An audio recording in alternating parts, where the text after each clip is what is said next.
नमस्कार, आप देख रहे हैं ऑनलाइन न्यूज वाला। मैं हूं आपके साथ दीपक गुप्ता। जानकारी दे दें कि राजस्थान की सत्ता में आखिर सचिन पायलट को लेकर कांग्रेस आलाकमान कोई फैसला क्यों नहीं सुना रहे, क्यों नहीं ये साफ कर रहे कि राजस्थान विधानसभा चुनाव में सचिन पायलट की मौजूदगी रहेगी तो किस बड़े पद पर रहेगी, क्या भूमिका रहने वाली, बात अभी तक साफ नहीं हो रही।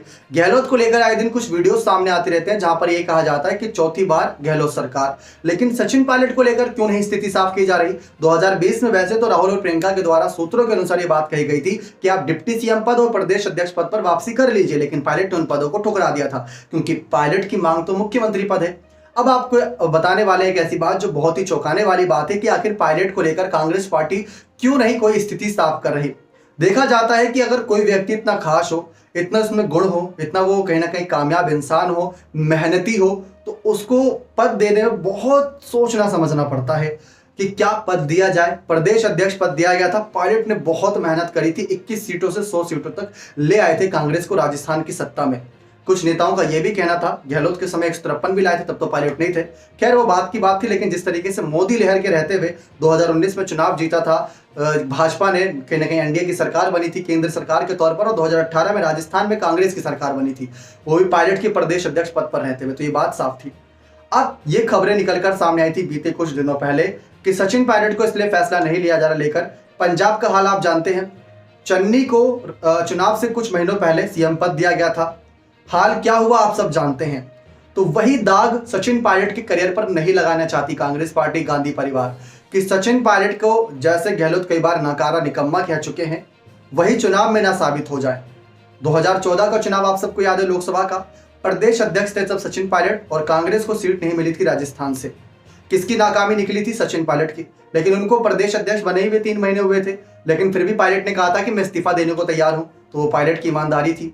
उसके बाद यहां पर देखा जाए दूसरी सबसे बड़ी बात कि जिस तरीके से बात निकलकर सामने आई थी, उसमें एक और बात चौंकाने वाली ये थी कि अब सचिन पायलट को लेकर लोकसभा चुनाव में तैयारियां की जा रही है।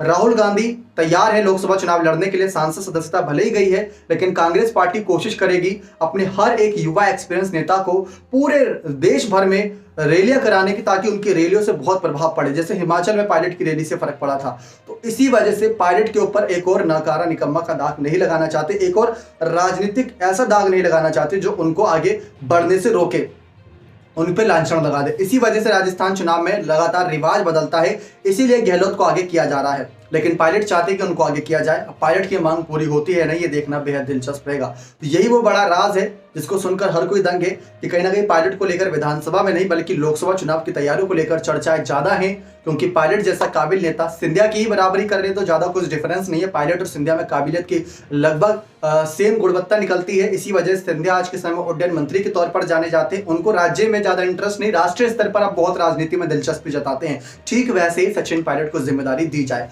राहुल गांधी के बाद अगर सबसे ज्यादा कोई चर्चित व्यक्ति है पूरे कांग्रेस पार्टी में, तो वो है सचिन पायलट। ये आंकड़ों के साथ दावा हमने अपने पहले चैनल पर कहीं ना कहीं रिपोर्ट्स में किया हुआ है। उम्मीद करते हैं जानकारी पसंद आई होगी। आपको क्या लगता है, क्या सचिन पायलट को खुद विधानसभा चुनाव में अपने आप को उतारना चाहिए या लोकसभा चुनाव में? तो अपनी राय कमेंट सेक्शन में जोड़ दीजिएगा। बहुत बहुत धन्यवाद।